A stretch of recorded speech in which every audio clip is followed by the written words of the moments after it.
Welcome in to another edition of House of Horns. My name is Victor Corona, aka Victor Producer, and joining me as always is Gilbert Manzano, who does it for Sports Illustrated MMQB. Gilbert, this matchup between the Rams and the Eagles, Week 12, as we preview this matchup, it feels like it's one of those, where are these teams at the moment? You have an Eagles team that's won six in a row, but how much can we take away from those six games when they haven't faced the best opponents? And then a Rams team who's at 5-5, and we're still trying to figure out where they're at. But as we start out this show, just wanted to just say, what do you think about this matchup? As we start off week 12. Yeah, I think that's why it's an intriguing matchup. And then I guess the other part of it too, Week 12 doesn't have a lot of good games, but it's funny when you look at the Week 12 lineup, like based on day and time, the last Yeah, four games are really good actually. Like right. the 125 games or two 125 games are Seahawks 49ers, Packers, sorry, Seahawks Cardinals, Packers 49ers, and then Sunday night football, Eagles, Rams, and then Ravens, Chargers. So last four games are really good. And I think the Rams Eagles one is good too because like we keep talking about like so who are you LA Rams 2024? Are you the Rams from last year? Are you a team that maybe is not that good, is more mediocre? Well, let's see how you do against a very good team in the Eagles. Remember they played each other last year, but more in September I think it was. So Yeah. that was before the Rams got hot and got better. So maybe you see more of that. Okay, show me what you got now a year later. So I definitely want to see how they do. But yeah, there's something about the Eagles that kind of makes me feel like, are they really this good? Because everything's looking pretty good all of a sudden. Yeah, and I mean, we have a lot to get into in this episode. We'll get to all that. We'll break down this matchup with storylines. We'll give you guys the injury report, and then of course news and notes from Rams camp. See what's going on with them, and of course we'll finish up with our game prediction. But Gilbert, before we do all that, do you have an engagement question for our viewers and listeners? Yeah, let me know what are the keys to the game here for Week 12 Sunday Night Football at SoFi Stadium. It's been a busy couple of weeks for SoFi Stadium, by the way. You got Monday Night Football, Rams, Dolphins, and then you got Chargers, Bengals, Sunday Night Football. Now Sunday Night Football again, Eagles, Rams, and then Monday Night Football, Ravens, Chargers. So let me know what do you think the Rams need to do to beat this Eagles team. It's a very good Eagles team. We're gonna break down this Eagles team. There's still some weaknesses here. There's also a lot to be proven for the Eagles, but let me know, or just let me know if you think they're not real contenders. Maybe they're more pretenders, and you think the Rams are going to expose them a little bit because yeah, they got Saquon Barkley, but what else do you have? Or yeah, maybe that defense is very good with some young cornerbacks, but now wake up and try to face Stafford, Puka, and Cooper Cup. So let me know what are the keys to the game here for Rams versus Eagles, Week 12, Sunday Night Football. Yeah, there's a lot going on this weekend in LA, Gilbert. You got, I think the Lakers are playing at Crypto. You have LAFC at BMO Stadium. You have USC, UCLA. So there's a lot going on in LA this Wow. weekend. Good weekend to be a sports fan for sure here in LA. But we're talking Rams versus Eagles here.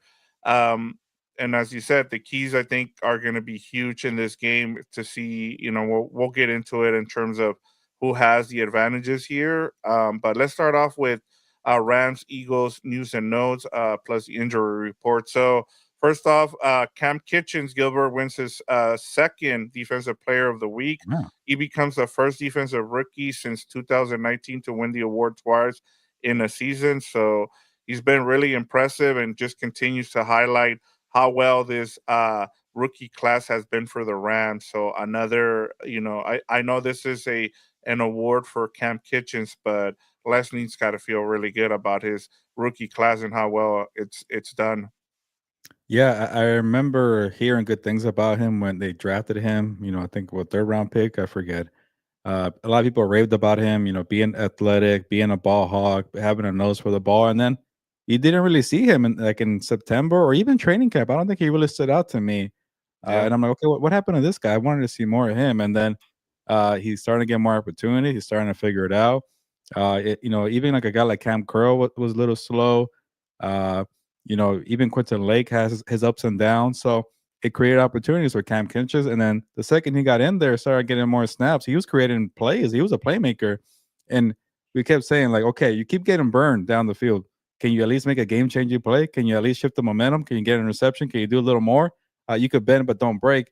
And I think that's what Cam Kinchen has applied there. So it's kind of contagious, right? When you get a takeaway, more people want to do more. And he really started that. Was it the Seattle game where he got that pick six for 105 yards? So ever since that game, they've really been on a tear. Yeah, it seemed like when Cam Curl got hurt, he started getting more snaps, and that's what kind of been when he kind of took off too. And then they bench Tre'Davious White, so that opened up some playing time as well for some of the other guys to be moved around, and he's taking full advantage of it. And that was one of the things coming out of Miami. He was known as a guy who was just around the ball, and he got a lot of interceptions, and so he's brought that kind of style from his days at the University of Miami over here to Los Angeles, and it just continues. I mean, it's been impressive to see him just continue to get better and continue to have an impact. And that's one of the things you want from your safety is to be able to go out there and create turnovers. Yeah, and that defensive side for the rookie class has been very good. Jarrett Verse, Yeah, Brendan Fisk, and Cam Kitchen. So yeah, again, like you mentioned, Les Snead, like even the Jarrett Verse pick is like I want to say Quinion Mitchell was drafted after Jared Verse, so you could have had him. But yeah. Jared Verse, I think to me is better. I think you rather have the edge rusher than the shutdown cornerback. Maybe I'm wrong, Victor, but I'm okay with the way it turned out. But the point is, it wasn't like a top 10 pick where like it's an easy layup. Okay, go get Jalen Carter. That's easy. You had to do your homework for Jared Verse, and you had to do your homework for Braden Fisk. You wanted him, so you trade up for him.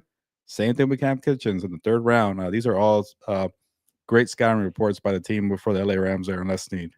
Yeah, and to your point, I mean, we've seen edge rushers go in the top 5. I mean, it's rare when you see a cornerback go in the top 5. So, yeah, they're more coveted, and so if you can hit, I mean, both teams are happy with their selection, let's just say that. I mean, I think we can both agree on that one, but yeah, it's been a good rookie class for both teams, and we'll talk about it when we kind of get into the nitty-gritty of the Eagles roster. One more thing, just in news and notes, the Rams will celebrate their 1999 Super Bowl team on Sunday night. This year marks the 25th year anniversary since the greatest show on turf won the Lombardi Trophy. More than 20 members of that team, Gilbert, will be in attendance on Sunday, including Hall of Famers Isaac Bruce, Marshall Falk, Orlando Pace, Kurt Warner, and then you'll see some guys like Torrey Holt and Mike Jones out there. And then part of the reason why it kind of worked out too is because there's also the connection between the Rams and the Eagles with Dick Mirabile being the coach for Yeah. both teams. So yeah, that'll be something cool to look forward to. And then seeing all those guys. I know it happened in St. Louis, but it's still cool that the Rams are recognizing, and I couldn't believe it's been 25 years since that Super Bowl.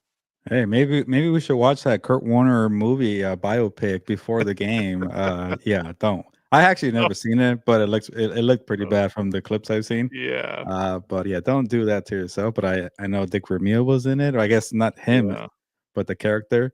And then right, the other part too, I don't want to be this guy. You mentioned it right now, but it's just weird. Like they were in St. Louis during that yeah, period. Like you left LA, and then let's celebrate how you were so much better when you left LA. Like it's all yeah, weird to me. Same thing with the Chargers. Like, oh, let's celebrate Junior Seau at LT and Dan Fouts. I'm like, they were in San Diego. Like, right. it's weird. I get it. That was a very memorable Super Bowl team, 1999, the greatest show on turf. You don't want to forget about them. But let St. Louis have it. Let St. Louis find a way to celebrate them. But maybe I'm wrong. Let me know in the comments if I'm out of line there. But to me, it's just strange. They left. Okay, now they're I back. think So they're everything's okay. Yeah, I was gonna say, I think the only reason that it's a bit acceptable for me is the fact that the Rams won their own Super Bowl here in LA. Had they Yeah, not, I think it'd be a little weird. that you're celebrating like a team from another that won it in St. Louis, but I'm okay with it honestly, especially because those players have been so great. I think if it was like one Hall of Famer and some random dudes, we might not see this collection of players like Marshall Faulk and all those guys for a while. So for me, I don't have a problem with it, but I would want to know from a lot of the LA Ram fans, like, hey, how do you feel about them celebrating the greatest show on turf this weekend? Yeah, and I remember that team. That was I want to say that was the second year I was watching football as a kid because the first one is the John Elway Atlanta Falcons Super Bowl when he retired, and then I really got into football the year after that. And yeah, Marshall Faulk, Kurt Warner, but and then Tom Brady beat them a couple years later. So that was a great run there. But again, I don't know. Like I also remember that period for Nelly the rapper being Right. so popular in St. Louis and putting St. Louis on the map and then having the Rams on there. So to me, it just feels like it's St. Louis thing, but I Yeah. get it. But I know the weird thing though, Victor, I know a lot of LA Rams fans they stood by the Rams in St. Louis. Yes. So it was nice that they came back for them. But like a lot of people in the comments here on our live feed keep saying we're Rams fans since the 70s, the 60s, the Yep. 80s. So that tells me either they took a break from them or they stood by them the whole 20 years they were over there. Yeah, so let us know what you guys think about that, or whether you guys are cool with that or not. And yeah, I now I'm interested because I you brought up that's a good point. I didn't think there was going to be any issues, but it's been 25 years, and so I know from the St. Louis part of the this uh side of things, they're not happy about it, and Yeah, right? I yeah, so I totally understand where they're coming from. um, but moving on to the injury report real quick. I'm just gonna keep it just because one of the things I read today, Gilbert, is that the Rams have kind of shifted their Wednesday practice now to more of a walkthrough. And Mm. so there's, as I go through the injury report, um McVay didn't sound optimistic that we see Rob Havenstein back with an ankle injury.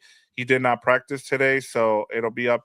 It'll probably be a game time decision on Sunday whether he plays versus the Eagles. You also have on the injury report Charles Woods with an ankle. He did not practice, and then limited was Kobe Durant with a thigh injury. Uh, the guy that's been on the injury report, it seems, all season is Joe Noteboom with an ankle. He was limited as well.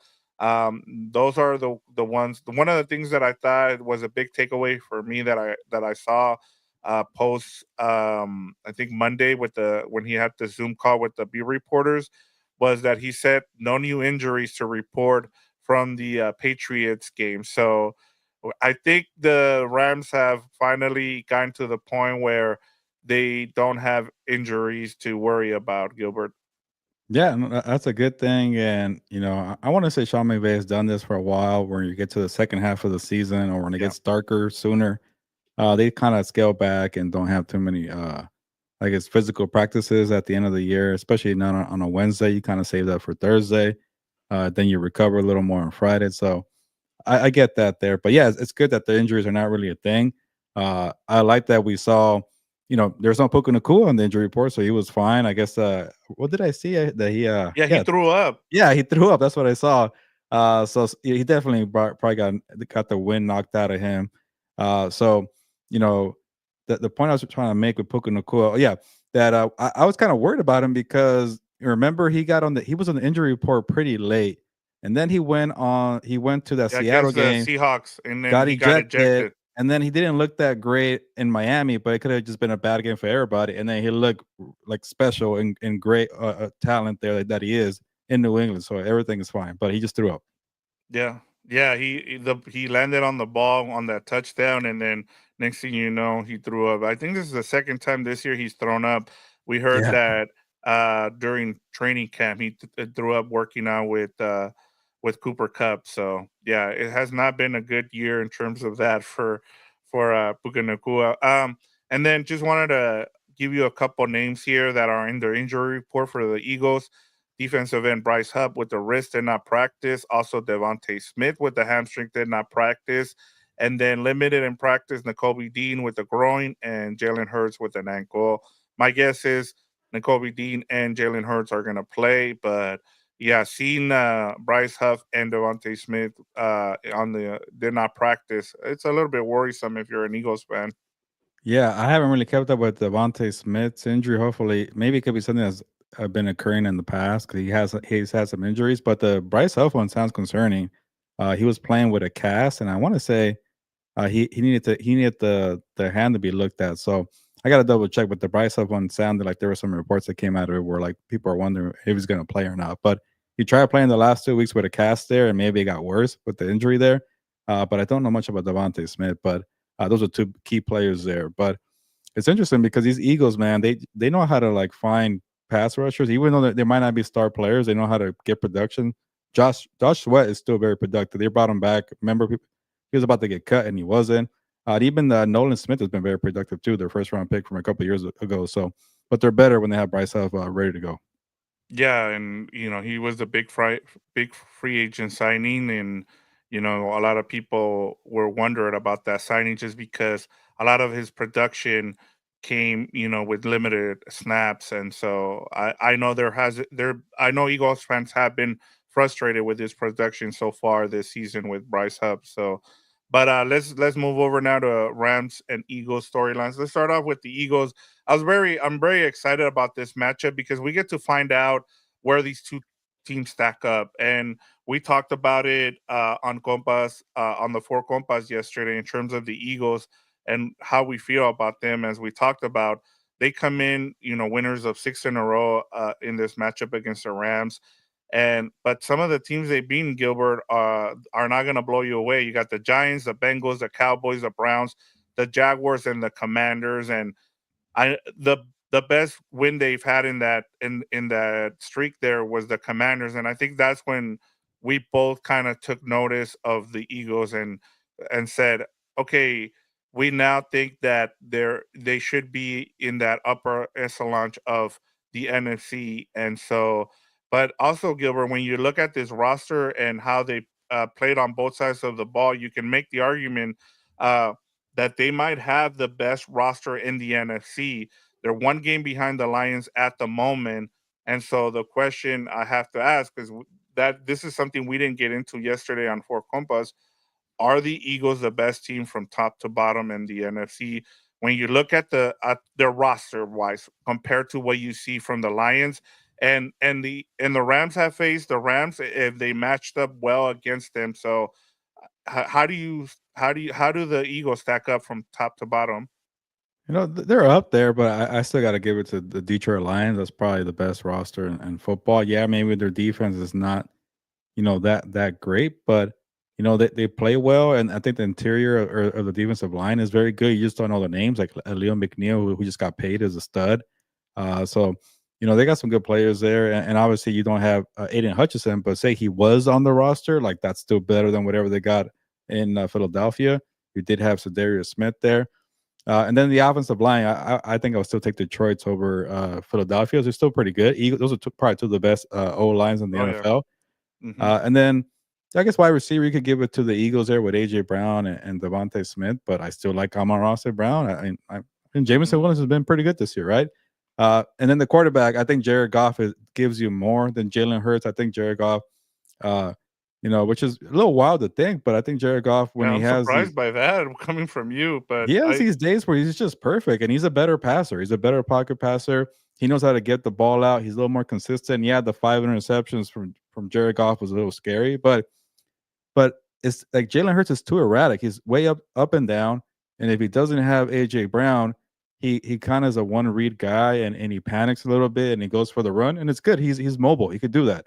Uh, and then he's been leaning a lot on Saquon Barkley. That's good. You got a good running back. To me, it feels like Jared Goff has been doing more because he's able to spread the ball around. And when you got more people involved, instead of being very top heavy, AJ Brown, Saquon Barkley, you're more dangerous. So to me, Jared Goff is very good at showing the strength and the depth of this team here. So that's why they're dropping 52 points on all the bad teams there. So to me, I will take the Lions here. And even I even said a year ago when people thought I was a little cuckoo for this, but I even started saying maybe the Lions have the better roster than the San Francisco 49ers, and we're starting to see that now. But yeah, they're still number one for me.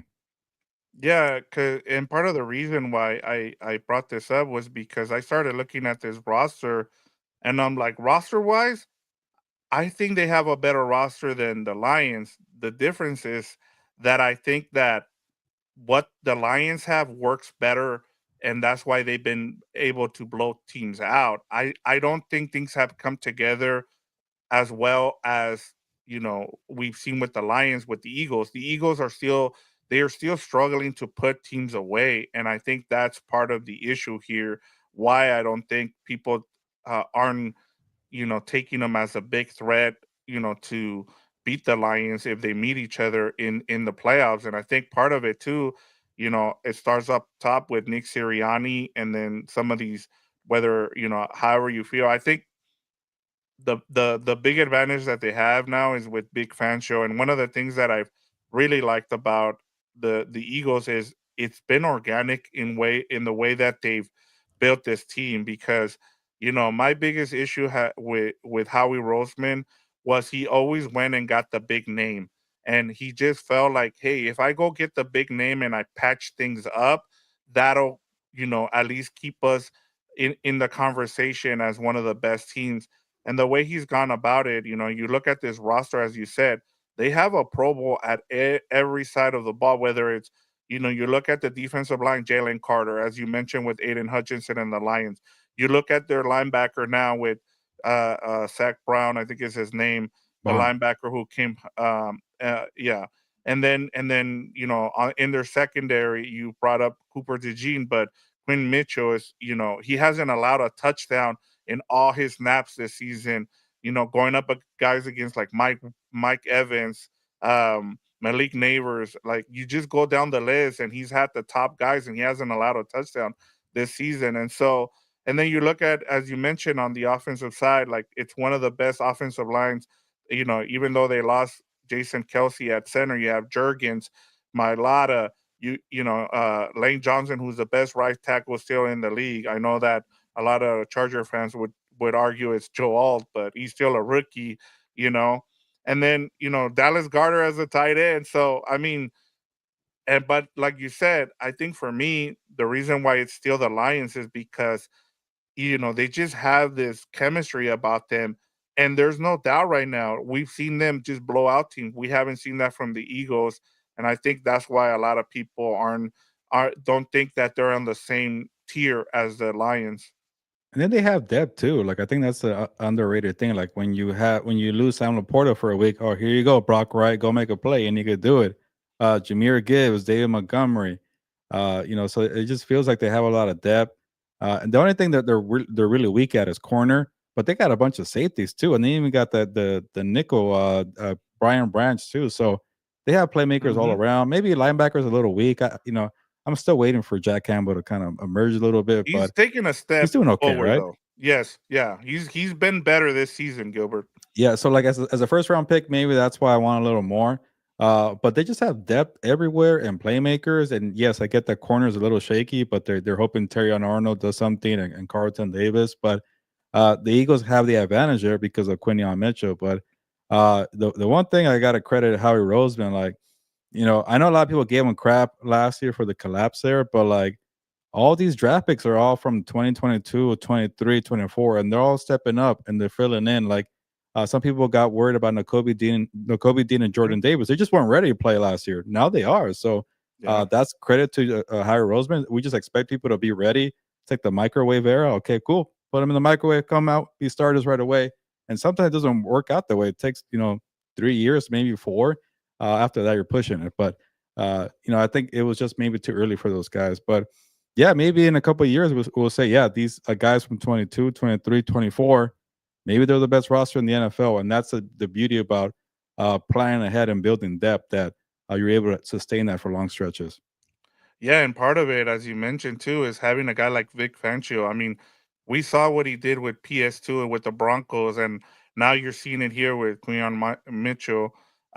It's been impressive to see him and how he's shut down a lot of those receivers. And that's going to be a matchup. I want to see who he's going to be guarding in this game, whether it's Puka or Cooper Cup, and whether or not they're gonna use a lot of cross routes here to be able to negate what he can do by shutting, especially if he's one on one with some of those guys. So yeah, a lot to look forward to in this matchup. But I wanted to start there in terms of the storylines with the Eagles, just because I looked at this roster getting ready for this, and the conversation that we had yesterday, I was like, hey, this roster, can go toe to toe with the Lions, and now it's about putting it together, which we'll get to, and that goes to Nick Sirianni.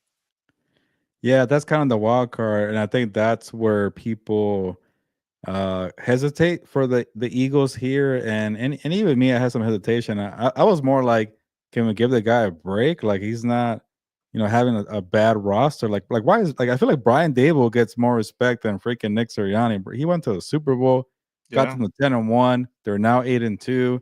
But he's not known as an offensive, expert or whatever background. I guess he was a very good wide receivers coach. I remember him from the Chargers days. But yeah, he worked his way up and he kind of became, he doesn't have that CEO kind of, label like Dan Campbell because he's a little more goofy, but he has a knack for kind of, getting people to play hard for him. And maybe people got a little tired of that kind of, bit last year, but you're seeing it more. People, okay, what do you got today, Nick Sirianni? And people are buying into it. So he hasn't really lost that there. And like I don't know. I just thought it was weird that people in Philly didn't like him, or like when he was, talking trash back. Like these are some of the nastiest fans of the NFL, and I mean that in a good way. Why can't he talk trash back? Why can't he shave his head? And then we think he's this goofy guy who couldn't, wear pants or a suit at the interview. Like that's the way he is. So, but he does have a couple boneheaded mistakes every now and then. We're like, why'd you do that? I know people gave him crap for the Falcons loss in week 2 where he threw the ball and Saquon dropped it. So yeah, there are moments there where you kind of like, okay, what are you really doing here? But I want to say his flaw, Vic, is he has maybe a little too much, I guess, confidence in his playmakers. Where you're the coach, you're supposed to protect them. You're supposed to call the right plays. You're supposed to call the right timeouts. I get it. You got Saquon, AJ Brown, Devontae, Goddard, and Hurts, and you're going to be more aggressive. That was the bad thing about Brandon Staley. He got too aggressive because hey, Justin Herbert's my guy. But Dan Campbell has a better pulse and he has a better kind of gut feeling. That's why he's able to be more aggressive, I guess, in an efficient way. So maybe if Sirianni can kind of figure that out, he'll be okay. But so far, him and Howard Roseman have been clicking, and that's all that matters, I think. yeah. I like that word. Like that. I guess that's what I was looking for. That Dan Campbell has a better pulse of his team than Nick Sirianni does of the Mhm. Eagles, and I think it's a work in progress too. I mean, like you said, he took them to the Super Bowl, and of course, we'll get into the collapse from last season. But I wanted to get to all good things here. He's got a couple comments. He said the defensive rookie of the year odds are Jared Verse minus 200 versus Mm. Quinion Mitchell plus 225. And as I said, I've been saying this for a couple of weeks now. It's that I think what's going to hurt Quinion Mitchell is the fact that this award is accounting, it's a counting stat. Like it goes to the defensive player. It's like with any other award where whether you're talking in other sports, like in baseball, it usually goes to pitchers. It just, I mean, if you have a really good pitcher, if you have a really, or MVP, if you have a really good quarterback, that's the way it goes. And then for defensive player of the year, it's usually if you get a lot of sacks and stuff like that, it's kind of hard. But Quinion Mitchell is going to be in the discussion, going forward. Uh, I guess for cornerback, if your stats are a lot of zeros, maybe that's the best thing to have because no, they're not targeting you. They're afraid to throw the ball your way, and he doesn't have an interception. He doesn't really have anything else. I was looking at That's the problem, Gilbert, is the fact that you need interceptions, you need PBUs, all that. Like that's the issue. That's where I want to challenge his voters to dig deeper. Yeah. Is he getting heavily targeted or not? And that's why there's no interceptions because if I guess if you're getting a bunch of targets your way, you're not making a play. I get that. Maybe criticize him for that. But if he's getting like what 4 or 5 targets and like it's hard to get an interception because you're doing your job so well. So I know Deion Sanders got asked that question in a press conference not too long ago, saying that I guess Travis Hunter didn't have enough tackles, and he's like, "What are you talking about? If you have no tackles, I mean, you're doing something right as a cornerback." So Hmm. Yeah, if you're, it's kind of like offensive line. If you're not being, if your name is not being called, you're doing something right. Yep, that is true. All good things says the Eagles have mostly played teams with bad rush defense. The best rush defense any team they faced was the Browns, in which Saquon had a Mhm. mediocre game. So Yeah, he's good point. right, and we'll get into that as well, Gilbert. So kind of moving on here with the second storyline here for the Eagles is, as you talked about, we talked about the collapse for the Eagles last season, and it was around this time last year where the collapse kind of lower, I guess things started going bad for the Eagles, and you saw Nick Sirianni lose the team. The coordinators were let go during and after the season, and then this season began, as you mentioned, with more turmoil. To the point where after they lost that game against the Falcons, uh, that weekend, he ended up Nick Sirianni shaved his head. They were 2-2, and they haven't looked back. I mean, but as we said, those six straight wins that they have so far, it hasn't been against impressive competition. So, in your opinion, have they moved past the issues from their late season collapse? Like for you, I know, like I said, and I know that we've kind of had our issues with the Eagles. We were called haters last week after the game when we did our post game show for Gilberto's hour on the Eagles and Commanders game. But for you, have they moved past those issues? I think they have. It's just for me, like what I'm trying to figure out is, are they back to being a legitimate Super Bowl contender? When they were 10-1, when they were the defending NFC champions, where we saw, okay, this team might make it all the way, or even that year they went to the Super Bowl, like they look really good. They're going to be challenging the Chiefs there. Um, I don't know if they're back to that point where they're really clicking, like that. Like again, it feels like Saquon Barkley is really bailing them out a lot, and that's why I think he's an MVP. He's very valuable, but when you make that signing for Saquon Barkley, you got better from last year. You fixed the problem there.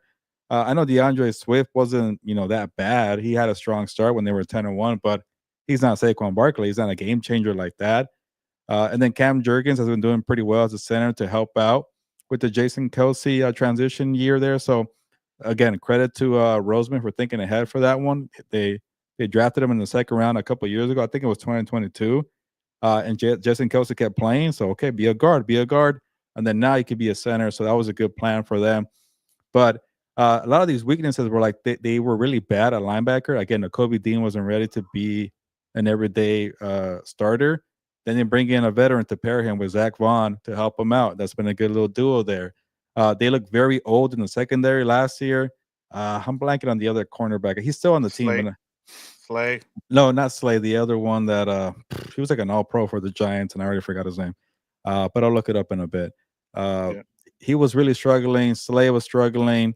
They bring back CJ Gardner Johnson and kind of at the more tenacity, the physical yeah, level. And then obviously they went from being old to now young playmakers who are on the rise, who could be good for the next 5 years. You got Cooper DeJean, and then you got Quinion Mitchell. So you went from old, yeah, Bradbury. Thank you, James Bradbury. J- Thank you for that. All James good things there. Bradbury. Yeah, How I wonder how much he's playing. He's still on the roster, right? yeah, But but when you he's get, hardly playing. Yeah, yeah, he was really bad last year. So you get Quinion Mitchell, and I just read a story from ESPN where Slay, not Darius, just Slay, has right. been kind of taking that big brother role for Quinion Mitchell, and he's been willing to listen and be like a sponge and soak it all in. But yeah, so they went from old to a lot of playmakers to players who we thought were kind of, so to take that step forward in year three. Yeah, he's 32 years old. Bradbury got pretty old very quickly. They paid him too. I Yeah, was surprised. yeah, Uh, but yeah, so they kind of fix those issues, and then you bring in that signing with Saquon Barkley to make you better offensively. When you're trying to figure out the play caller with Kellen Moore, and you're trying to get that chemistry. Well, it's easy when you have a workhorse running back in Saquon Barkley, who, by the way, what the hell were the New York Giants thinking? Like he looks good. He's still yeah. in his prime year. All that. Check, by the way, check the top three rushers in the NFL: Derrick Yep. Henry, Saquon Barkley, Josh Jacobs.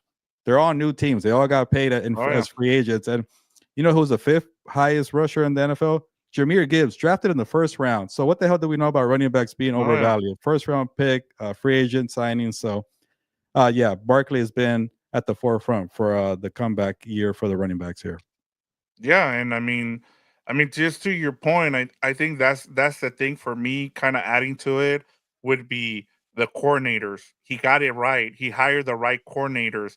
He went out and got Big Fangio, Yeah. and you had a big burial yesterday where you were, kind of you went after the Miami Dolphins defensive players because they were, complaining about, him making things too hard for them, and now you see him thriving. And it's not just him; it's also Brian Flores, and that's the problem that I just didn't know how things were going to work out for Vic Fangio, just because what we saw from the Miami Dolphins, and now we're realizing that the people who were wrong were the Miami Dolphins players, because he's able to take young players and put them into his system. It usually takes, kind of from listening to people who have been around the Big Fangio defense, is that it takes them about 9 or 10 games, a little bit more, to kind of figure things out with him, and to see it already with a lot of these players, all the players you mentioned. And that's why I said I give credit to Howie Roseman, where I was critical of him last season. I'm praising him this season because he let this thing be organic. He let guys like Nolan Smith, he let them, and Kobe Dean, and you said, Davis, and of Hmm. course it helps when guys drop to you like Jalen Carter and Quinion Mitchell, because it was a quarterback draft. Guys fell to them. The gene also fell to them in the second round. So yeah, you take advantage of that and you allow them to develop, and you bring in guys who are good. Now, I'll say this: I still have question marks about that offense, and this is where the Rams can take advantage. And I have a really good feeling about the Rams actually play that defense playing well against that offense, is because I'm still not a believer in Kellen Moore. Now, one of the things he's done is he's introduced a lot more motion, but there's still, we saw that game against the Commanders, the offense, kind of like with the Rams, it struggles to get going, as you said, and it relies too much on AJ Brown, Jalen Hurts, and Saquon Barkley. And you're right, I'm with you. I think Saquon Barkley should be in the MVP discussion because of what he's done to flip this team, because it's made people forget about that collapse from last season. Yeah, no, good point. Because obviously that Commanders game got ugly in a hurry, but for 3 quarters or even Oh at yeah, halftime, the Commanders were leading and they couldn't get anything going offensively. So yeah, like to me, I just feel like Saquon Barkley keeps bailing them out. And then when before AJ Brown got hurt, like Jalen Hurts was doing okay throwing to him, but when he came back, they haven't really got that going. And I know they blew out the Bengals there, which is pretty impressive looking now that it was a kind of a toe to toe matchup there. But that's a credit to Vic Fangio, and I'm glad that you gave Vic Fangio the credit. But yeah, that offense seems like it's just very top heavy. It's not like we mentioned with the discussion about the Lions, where Jared Goff is able to spread it around and get a bunch of people to help out. It has to go. It has to go right, and it's kind of a little bit sometimes where the Rams get in trouble too. We're like, all right, Puka, help us out here. Like that's what yeah. happened last week in Cooper Cup and Kyron. We're like, you get Demarcus Robinson involved, you play better. When you get some of your tight ends like Kobe Parkinson and the other guys to help you out, maybe you get Blake Corum to help you out. That's so much better there than being top heavy. But last thing I'll say here, like on the Vic Fangio thing, like I know they've been playing well, and I started checking the stats today. I'm like, they're averaging 17 points per game. That's pretty damn good, and they're number one in total yards allowed. So pretty damn good all around for Vic Fangio there. Yeah, and the later you get in the season, the better that defense gets, and so, but I actually I like the matchups in this game for both sides for the Rams, and we'll get into it now. Yeah. Kind of moving over to the Rams now, and you brought it up there. We've detailed the issues the Rams have had this season in the first quarter, and I'm sure McVay and the Ram fans are tired of hearing the stats like, they've been outscored in the first quarter 50 points, and that they've only scored one touchdown in the first quarter all season. And so I guess can the Rams offense finally break through in the first quarter versus the Eagles? And I think if they're going to, Gilbert, it starts with what we saw in the second half. And so I just want to, I'll let you start off here. Just want to get your thoughts on the Rams and can they finally break through in the first quarter? Yeah, I wonder how much they care about like it's kind of not really the totally same setting, but you're at home, you're in a primetime game. It's not Monday, but it's a Sunday night football game, and Hmm. you laid an egg against Miami. You were a terrible offense. Like somewhere in the back of your mind, you gotta say, okay, here's an opportunity to make it up. We're in prime time, we're at home. Yeah, the Eagles are not the Dolphins. The Dolphins should have been probably a victory there, but go make it right. Go beat the Eagles. You beat the Vikings. Why can't you beat the Eagles? So Oh, yeah. to me, the first thing you could do for that to make up for that Miami game, start off well in the first quarter, be Yeah. efficient and get some touchdowns. Don't be shut out from the end zone like in that Miami game. Like I still can't believe that Miami game happened, but uh, yeah. So go ahead and maybe that's the key here. That one of these teams, the teams that have been struggling in the first quarter, the one that does well in the first quarter, maybe wins the game here. And in terms of matchup, man, like, I can't wait to see Puka Nakua and Quinion Mitchell. And I know it's not going to be that simple because Sean McVay likes to move him all around, which is the beauty about the matchup. Like, can Quinion Mitchell be able to line up with Puka Nakua and go toe to toe? Because McVay likes to move him everywhere, inside, outside, motions, this and that. You have to deal with Cooper Cup. He's going to break free. And then Puka Nakua is just his physical wide receiver. Like, he's his old school wide receiver. And I think it was Albert Breer that compared Puka Nakua to Anquan Bolden, and I love that comparison. Big body, physical receivers were like, when you think physical, big body receiver, you think throw it down, DK Metcalf, catch radius. Like he's not really that. It's more like backyard, concrete style. Let's play whatever kind of way you want to play. And that's why he throws his body around, which is kind of concerning.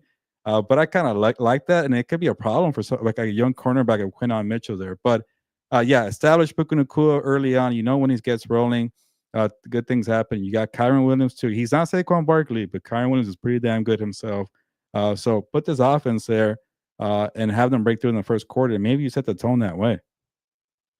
Yeah, I was just gonna say I thought something that I heard now for the last couple weeks that I've heard on the radio that kind of made me think about Matthew Stafford, and it's the fact that he's not really considered a leader of this team. He came in from Detroit, right? And he's a gunslinger, right? That's what we know him. We've never heard people say, "Well, Matthew Stafford is a great leader." And I think part of that too, it's kind of stuck with me now since I've heard that the last 2 weeks and seen this team is you have a bunch of young guys. They need a leader both on offense and the defense is playing great. So we know they've stepped up, but there seems to be a need for leadership in both sides of the ball for me since I heard that. And now, I think that's a big thing too, is like Matthew Stafford needs to be the guy here who takes it upon himself to be like, hey, we're struggling here in the first we continue to struggle in the first quarter. We need to get out and play better in the first quarter. And so I'm gonna put it on my shoulders. And I know that I usually say, hey, get the ball, get the get start running the ball with Kyron Williams because that's going to lead to success. In this game, we saw what happened against the Vikings when they did score a touchdown in the first quarter, if I remember it right. It was him who came out and he was just slinging the ball everywhere. Now you have Bo Limmer out there who now it looks like he's going to stay at center. They're not going to bring back Jonah Jackson. Um, McClendon is probably going to start at right tackle now, and so now you have the offense that you want. For the I think it was the third time since they've been together. Cooper Cup and Puka Nakua went over 100 yards against the Patriots. Continue to build that chemistry, but I just think Gilbert they need to come out throwing the ball in this game and try to go after that secondary. Try to see what you can do. Yeah. I know I've been asking for explosive plays. They finally got them against the Patriots, but I think in this game, especially against a big Fangio defense, you need to be able to move the ball. You need to grind. You need to grind out drives and that lead to touchdowns. And so that's how you break through in the first quarter. Yeah, I'm glad that you compared this a little bit to the Vikings game because Vic Fangio and Brian Flores know how to make your life a living nightmare for the young Yes. quarterbacks, for the guys who are not as savvy as Matthew Stafford, the guys who haven't been around as Matthew Stafford or won a Super Bowl. And like you mentioned, they came out slinging in that Minnesota game. They said, "Okay, Brian Flores, you want to put the pressure on blitz? We're going to beat you a couple of times. So good luck and try to guessing which if you get it right here. You want to throw a cover zero? They'll probably beat you with Puka Nakua or Cooper Cup down the field. So do that if you want. But we're going to be warned right here. Here goes a couple of passes to Puka Nakua. When people thought he wasn't going to play much, he had a whole bunch of plays in that opening drive. Here's a touchdown for Cooper Cup, this and that. So yeah, go tell Big Fangio your too high shell's not going to work today. You got some young DBs here who are going to get worked right now. Go set the tone. So, yeah, you could maybe have Kyron Williams be involved too. But I think in this game, when you have aggressive defensive play callers, or maybe not so aggressive for Big Fangio, but where you have a scheme that like he lives and dies on, go ahead and make him think twice about it. So you go beat the too high shell there.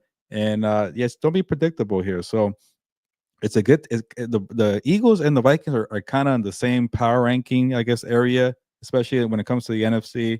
It goes the Lions, and then maybe kind of a bunch there between Philly, Minnesota, Green Bay, and you already beat Minnesota. You had it in the back of your mind. You beat them at home. You could beat Philadelphia, and maybe to steal that blueprint that you had in that first quarter of that game.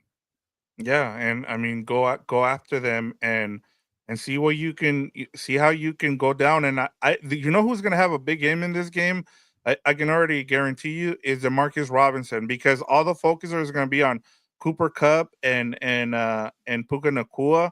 And we saw in that Vikings game, Demarcus Robinson had two touchdowns. I think he probably caught three passes and two of them were for touchdowns. So I'm expecting the same thing here in this game. If you're gonna beat the Eagles, you do it. You go after them, through the air, and and you're aggressive with Matthew Stafford. And yeah, you're gonna set up the run, but I wanna. This is one game where I'm okay if Matthew Stafford throws the ball 40 times, because you're gonna need to attack that secondary.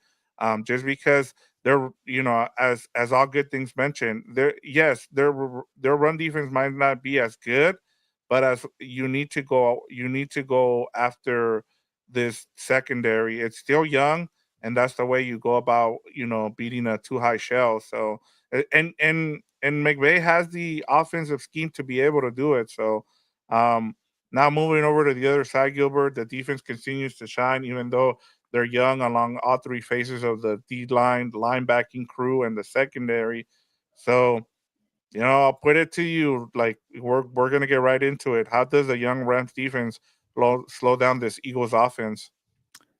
Yeah, it's going to be tough because they have balance, and I think that's why that question we had about the roster is a good one because they have Saquon Barkley, and the Lions are such a they're hard to compete because they have Jameer Gibbs and David Montgomery. So when you have that balance, but superstar running backs, like it just makes your life kind of miserable there. Okay, pick your poison kind of thing. So I want to say it starts with Saquon Barkley because he's been their best player this year, and you know they don't have the stats that the Eagles do, but the Rams have a lot of pressures. They know they're consistent push, and maybe and like I'll go off of all good things comment there. Like you could maybe push the pocket here, or it was the one before that because Oh, you could bring pressure. The problem is Jalen Hurts is going to scramble around, and you got to keep play contain and have a spy. And the good thing about Omar Spades, he's been playing well, and Christian Roseboom. So you're going to need guys like that to step up to keep Jalen Hurts from scrambling for the third and long there on 13 yards. So yeah, maybe you could take away. The problem is, you also we know about the secondaries issues, and if you're scrambling, you can't bring down Jalen Hurts. He could maybe beat you to AJ Brown. He could maybe beat you to Devontae Smith here. The thing about Jalen Hurts, though, he kind of tends to force it, and that could create opportunities for Cam Kitchens to get an interception or two. So, uh, I think it starts with the defensive front for the pass and the running game, and make sure you keep control as Jalen Hurts there. I get it. Maybe Saquon Barkley is going to beat you, but you'd rather have a one-man show on Saquon Barkley where it's a game where Jalen Hurts has everybody going, AJ Brown, Dallas Goddard, this and that. He's scrambling. You don't want Jalen to get going. So I think maybe I know I started my thinking here because I'm thinking out loud.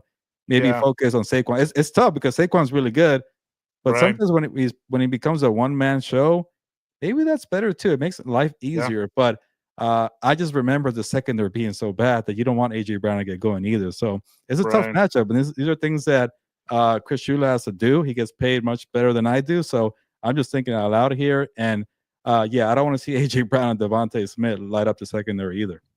Yeah, and you know where facing Miami helps them is in this game because you have Jalen Waddle and Tyreek Hill, right? And then we said, well, you also have the Devon A. Chain Hmm. out there too, who's fast. Now I know that Saquon Barkley is a way better running back than Devon A. Chain. So I mean, I'm not, but it helps that you face teams that have those kind of uh s- um that kind of talent on offense where now you can make that adjustment, if you're Chris Chula.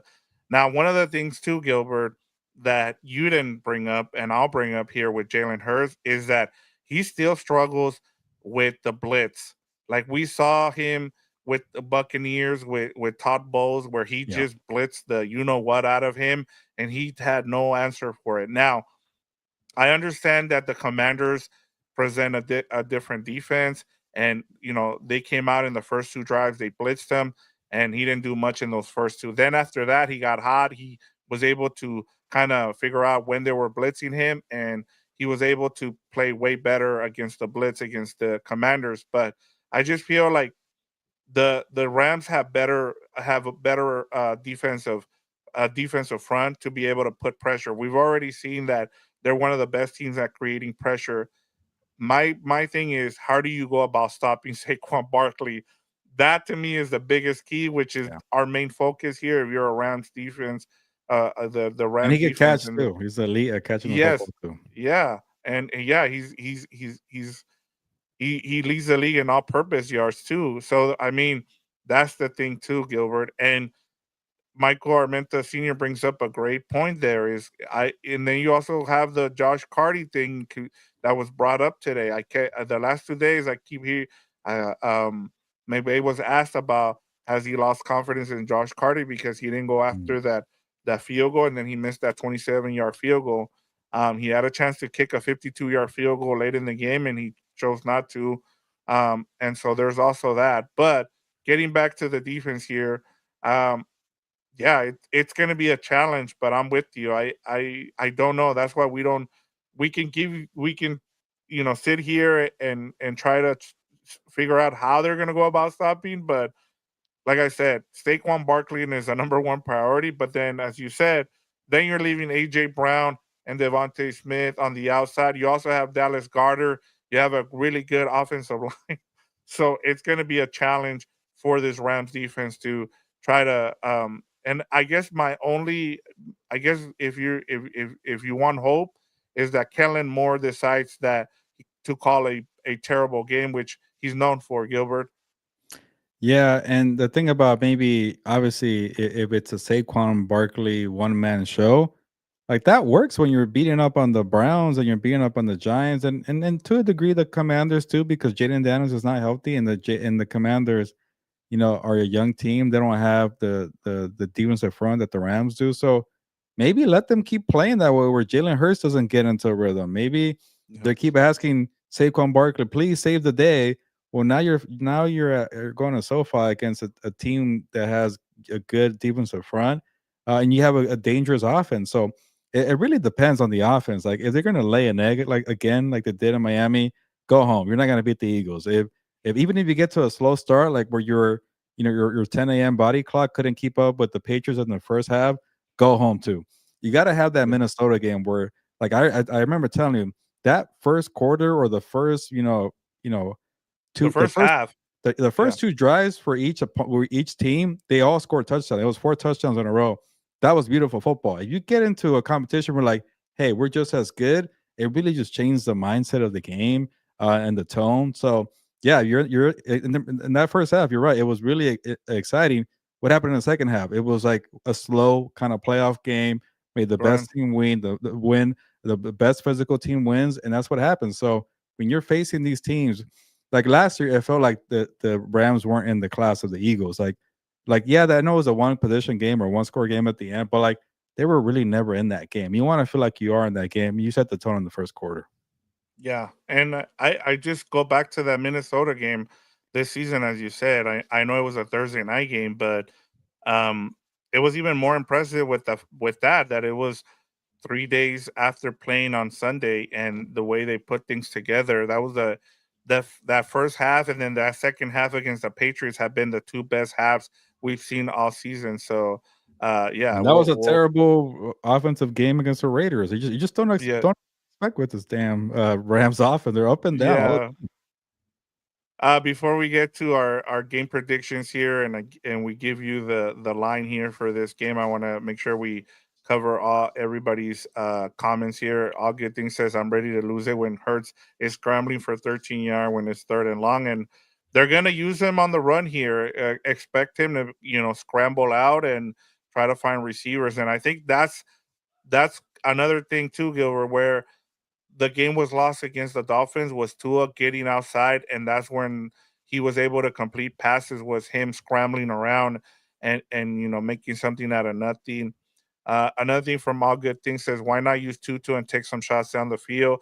At least use him as a decoy to clear out some room. yeah. I like to see that as well. Yeah, he's had his moments. Like he's not contributing a lot, but when he's out there, he's stretching the field. So yeah, Michael Armenta says Rams definitely got their work cut out for them. Yeah, they do. I mean, this is a good Eagles team, and they're traveling to SoFi, and so hopefully, uh, the Rams have been better at home. We've mentioned that than they've been on the road. So, outside of that Dolphins game, they played pretty well at home, and like you mentioned too, against the Raiders. But the defense kind of bailed them out there. Michael also says Rams can get a dub depending on what offense shows up. So, see, even yeah. the fans know what's up. I mean, Weird. Yeah, they know. Augustin says, I believe the Rams are 18th in run defense, so it's middling, but at least it ain't terrible. It was pretty bad the first couple weeks, Gilbert. They've yeah, had a better run defense lately, but yeah, yeah. you I, just I got it right here. They're averaging 127.3 yards per game, which is it's in the middle. Yeah, Yeah. So, yeah. He also like, Michael had also said, I hope Cardi shakes up the missed kicks. He's been okay. As we mentioned, sometimes also playing at Foxborough isn't a great. You're at home. We've seen him be clutch. He won a game late in the season, and so I mean earlier in the season, I should say. So you just got to be you got to be patient with him. He is a rookie, but he's a lot better than Bill Maher. I can tell you that so far. yeah, It looks like we have some Eagles fans on here. He says, Dark Brown says SoFi Stadium is the Eagles' home away from home. That's what a lot of fan bases say. We've talked about this already. Yeah, like teams like the Eagles, the Steelers, the Packers, they're gonna take over the stadium. That's the way it is, especially with a lot of the new stadiums. Whether you're talking about here in LA with SoFi or Vegas with the Raiders, that's just the way it is. I mean, a lot of people want to get out of those cold stadiums, and some of them just travel well, like the yeah, Eagles and the Steelers and the Packers. yeah. And I think there's a lot of Eagles fans that live in LA too. So it's gonna be Yeah, they're gonna a be lot of well represented. transplants. Yeah, Yep.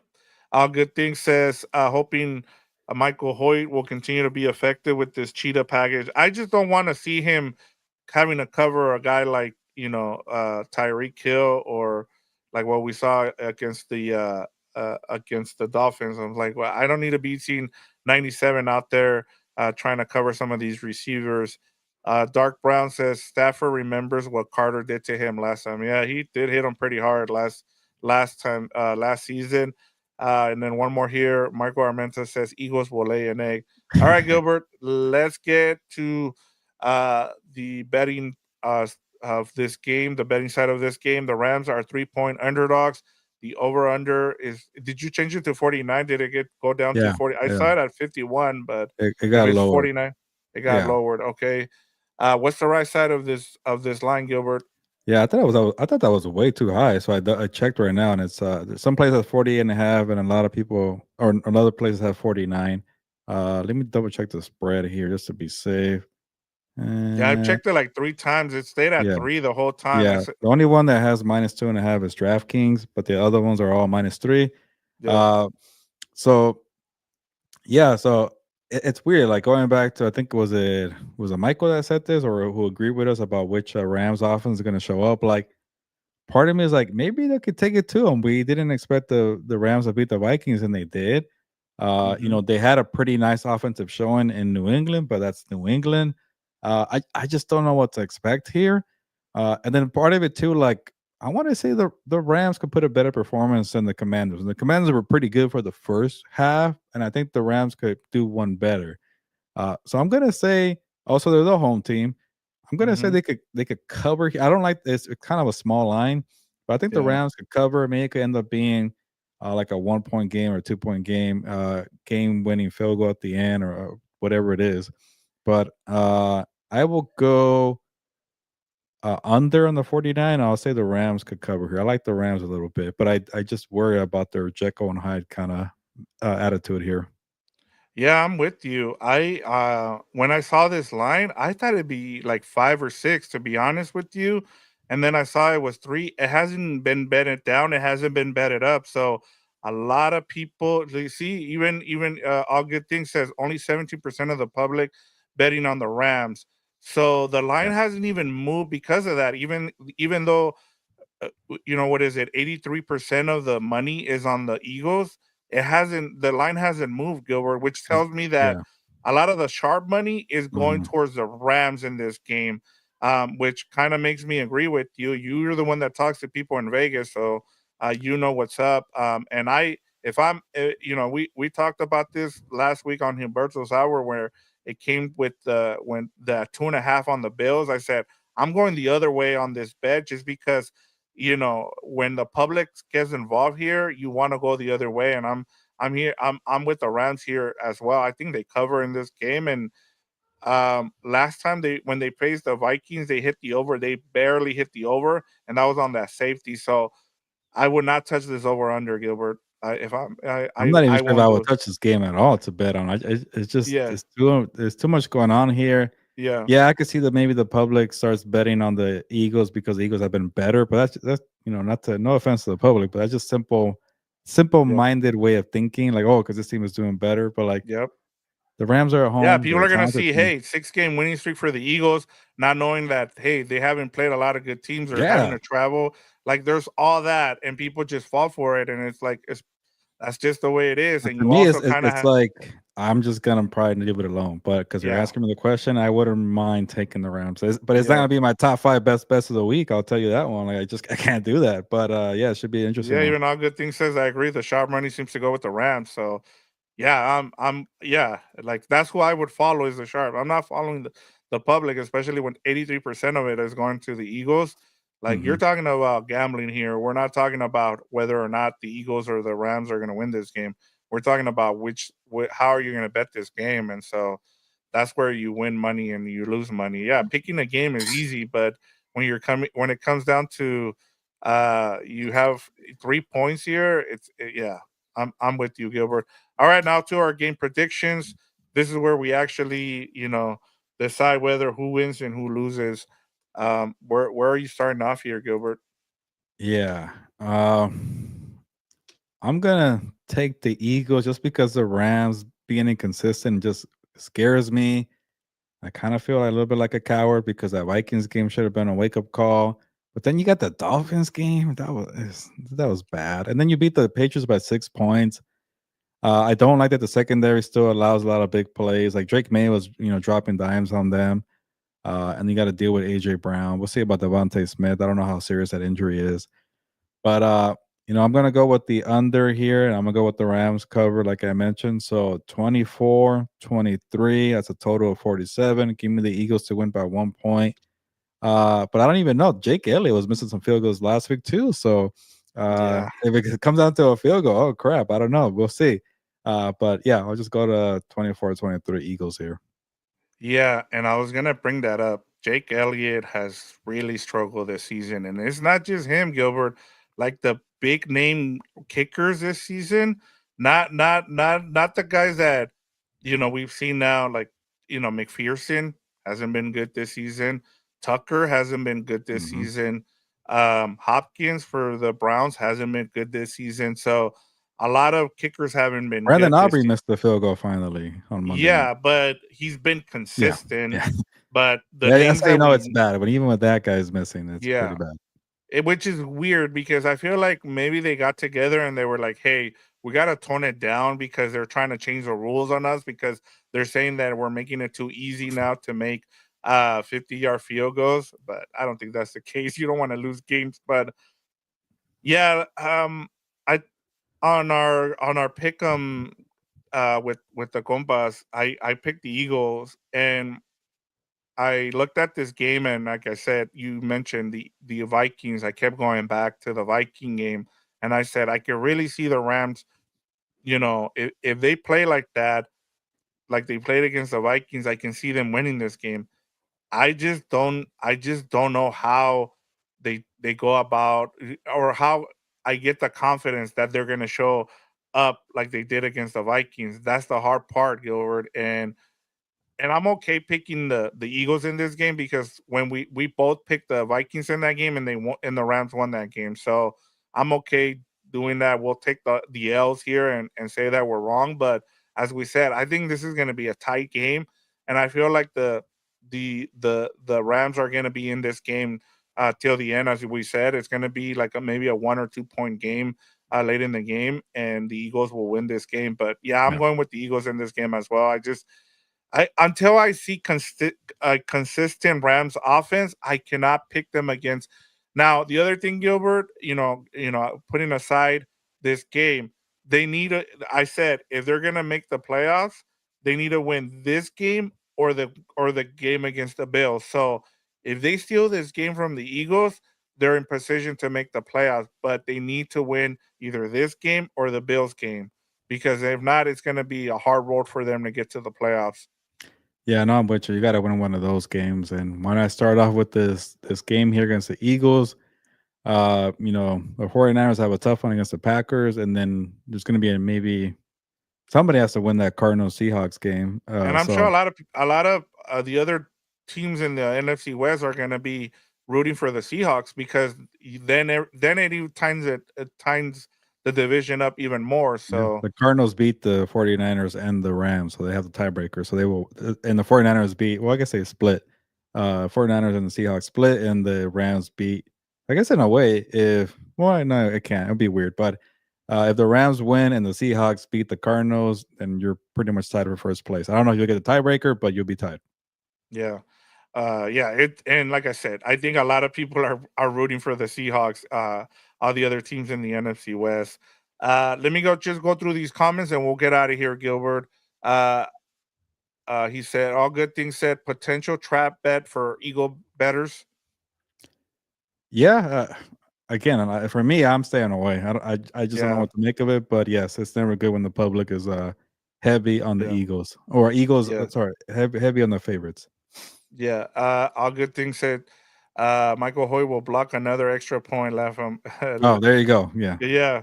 So we'll see. Maybe that happens. All right. We have Dark Brown, who's a Eagles fan. He says they played the Bucks, Falcons, Saints to start the season when those teams were played. The Cowboys, Commander in the uh, division, never gimmies. Yeah. And I mean, I was look, gonna say defending the Saints, but yeah, yeah, early in the season. yeah, I mean, look, you play who you play. I mean, the Eagles are gonna play. They still are gonna play the Ravens, and the Steelers will know more about them. It's just hard to figure out whether or not they're a legit team just because of the teams they faced during this winning streak. As we mentioned, Gilbert and I kind of finally opened our eyes towards the Eagles when they beat the Commanders, but they need to beat more teams for us to I honestly take them to be in a tier with the Lions. Roster wise, they're right up there. It's just as Gilbert put it, they're the Lions had and Dan Campbell have a better pulse of their team and the way they're running it as opposed to the Eagles. You still want to see it because there's in our minds we still have that memory of them collapsing late in the season and we want to see it going forward. So we'll Yeah, we'll see I what give them credit happens. for beating the Packers in Week 1. I give them credit for Yeah. beating the Commanders last week. I'm not one of those people that really overlooks their schedule. But yeah, they just don't feel like they're on the Lions level, but they're definitely a contender in the NFC. Yeah, James Wheelock says, "Hi everyone, Cardi is better than what we had." Yeah, that he is a lot better than Maher for sure. All good things says playoff chances jumps to 30% if the Rams are able to pull off the win. Like I said, if they get this win, it's huge for their playoffs. It just improves things and yeah, they're gonna have to win one of these two games either against the Eagles or the Bills. You got to win one, especially since both of them are at home, Gilbert. Yeah, no, I'm definitely with you. You got to win one. If you don't, then you're wasting my time. Oh yeah, Dark Brown says, "What are you guys talking about? They didn't beat anybody. Yeah, they beat they beat the Packers in Brazil early in the season, but like I said, for us, it's just they need to show more of it. And we're not hating on the Eagles. We like I said, we broke down how impressive their roster is. It's just you look at those teams that they beat the last 6 games outside of the Commanders. Commanders have been their more impressive win, and I think that's when people kind of started taking notice. And if they come here and they put a beating on the Rams, then I'm sure they're gonna people are gonna say that they're gonna start talking in the same that they're in the same category as the Lions. So we'll see. James Wheelock says Rams also have to avoid those brutal personal foul penalties. Yeah, that was really bad towards the end of the game, and that allowed the Patriots to get back in the game. So yeah, avoid penalties. That'll be another one. And then last one for Dark Brown said, hoping for a good game, Birds 24-21. So, I like hey, that. yep, it's going to Uh, be a close game. It just feels like it, Gilbert. yeah, and then that'll be a push for the line there, and then that'll be Yeah. an under too. Yeah, probably 45. Yeah. So yeah, I think it's gonna be a good game too. I really see that. It won't be like last year's game where the Rams were a step behind and made it close at the end. I think it's gonna be one of these close games where anybody could win it at the end. Yeah. And then, we've had some good Sunday night football games lately. Hopefully that continues. The trend continues. The Worm says, if they have zero turnovers, I like the Rams' chances. I Yeah, I I mean, think if they keep Matthew Stafford upright, we've seen now with Bo Limmer, they haven't allowed. If Bo Limmer is the starting center, they haven't allowed a sack in the last 4 games. So there you go. The X factor, Bo But Limmer. yeah, Bo Limmer. Who would have thought the rookie out of Arkansas? But yeah, Gilbert. But good game. I can't wait. This is one of those games that I was really looking forward to, and I think it's gonna show or it's gonna let us know where these teams are at. Whether the winning streak that the Eagles are on is legit, and whether the Rams at 5-5, whether they have they're a playoff team because they've been someone like the Eagles. So it's gonna be a prove it kind of matchup, which I like, and it's on Sunday Night Football, and everybody's gonna be able to watch this matchup.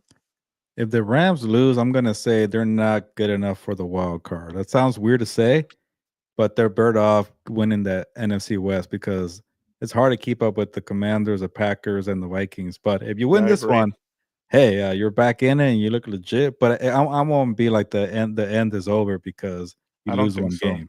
No. But it will definitely show us. Okay, are you going to be wild card in NFC West, or are you going to be just NFC West? And we'll find out a lot. And by the way, shout out to Dark Brown there for giving us a highlight because it's always good to hear the opposing side say that Yeah. they like the show here because that means we're balanced here. We're a little like Yeah. we try to kind of keep it fair on both sides. So we do appreciate that. Yeah, we got a lot of flack from some Ram fans for not being Too bad. overly, yeah, too positive about the Rams, but we try to keep it right down the middle. And yeah, I mean, we've been pretty optimistic lately. We've had a lot to be optimistic about with this Rams teams lately, so that's been good. Dano says, top to bottom, which division has the best quarterback group? NFC West is my vote.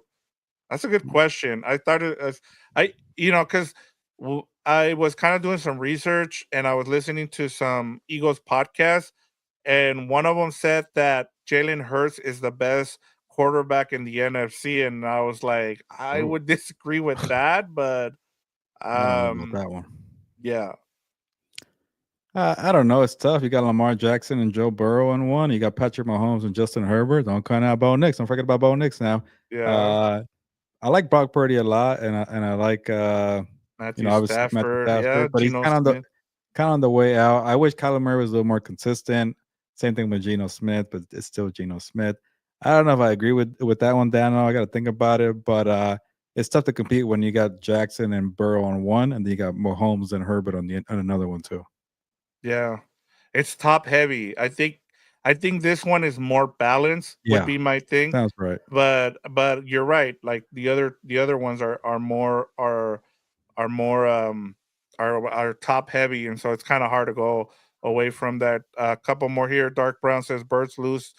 They're still in first place in the East. Yeah, I mean, it's just about finding out more about these teams. I think if it's a tight game and either one wins, I think we feel much better about both teams. It all depends on what happens with that. All good things says I'm just glad the 49ers are struggling. So there's that.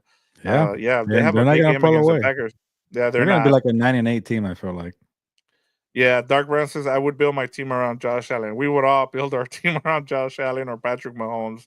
Honestly, I love the fact that whenever I listen to people talk about Josh Allen Gilbert, it's like, well, it's kind of unfair when you have a Terminator out there at quarterback, and I love that reference because he is kind of like a Terminator back there. So yeah, He pretty much took what Cam Newton did, but then became a better passer. So good luck with that.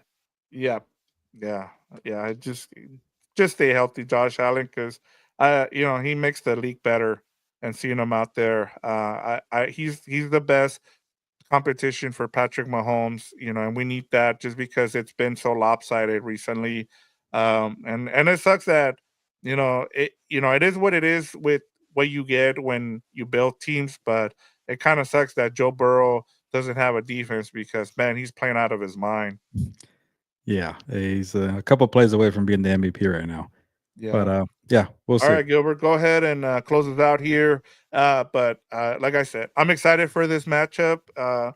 This one and the Bills are two that I have circled, and I can't wait to get to.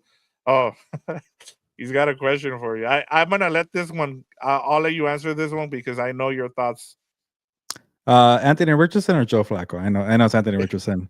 I'm definitely high on him, and I if he falls close to being Cam Newton, that'd be great. I don't see him becoming Josh Allen, but then Josh Allen wasn't Josh Allen in his first 2 years. But that those are two guys you should mold yourself because he has the same skill set, good rocket arm. Josh Allen was not this accurate in year one, year two. So if you're the coach, man, definitely go through the bumps and bruises because you want to see if it's worth it. At least you want to find out if he's Cam Newton, Josh Allen, or in between, or close enough. And that's a pretty good quarterback to be. But if you give up on the guy after a couple starts, you're never going to find out. So I'm definitely all in on finding out who he is. I'll just tell you this, Gilbert. I didn't bring it up yesterday in our Four Compas episode, but I was gonna say that it the if we get this Anthony Richardson, the one we saw against the Jets, the Colts are getting that 7 seed. That's my take. Yeah. I He looked yeah, like Cam Newton. He's gonna miss a couple throws, but he's gonna be yeah. a force to deal with as a runner and a thrower. Yeah. I think he's got all the talent, and I just thought you just let him work through it. I understand what he said was wrong and all that, Mhm. but a lot of these young guys we saw with Josh Allen, you let the way you develop them is you let them go through it. Even you saw Caleb Williams, Gilbert, he played way better. He wasn't the reason they lost. It goes back to Matt Eberflus and his decisions. But he played a much better. You got to let these guys play through it, and that's how they're going to get better. You just can't give up on guys uh, that quickly, and so there's a reason why you used a first round pick. You let them develop that way. But Gilbert, finally, go ahead and go ahead and close us out. Sorry. Yeah. Yeah, Dark Brown, check us out on Copas on the Beat. We talk everything NFL, so hopefully you enjoyed it. If it's your first time listening to us, if it's not, thank you for the support. But yes, shout out to everybody here: James, the Worm, Dano, Michael. Who else do we have? Obviously, I haven't seen Dober in a minute, but All Good Things was the one that got it started today. But yes, Yeah, shout out to All Things for keeping the comments going there. We really appreciate it. and I see a And last Ram comment there Showcase. from Ram Showcase. Thank you for that. I appreciate that. Yeah, we follow you, Ram Showcase. Hit us up, and we'd love to join you on your show. We'll make time for it. So Yeah. hit us up, and we already followed you. So shout out to you. But yeah, let's get going here on the Week 12 Sunday Night Football. Rams versus Eagles should be a good game. But let's get out of here. Try to enjoy Thursday Night Football, Steelers and the Browns, but then enjoy the games. And then Sunday Night Football will be here very quickly. So on that note, let's get going. Ya nos vamos, pues vámonos.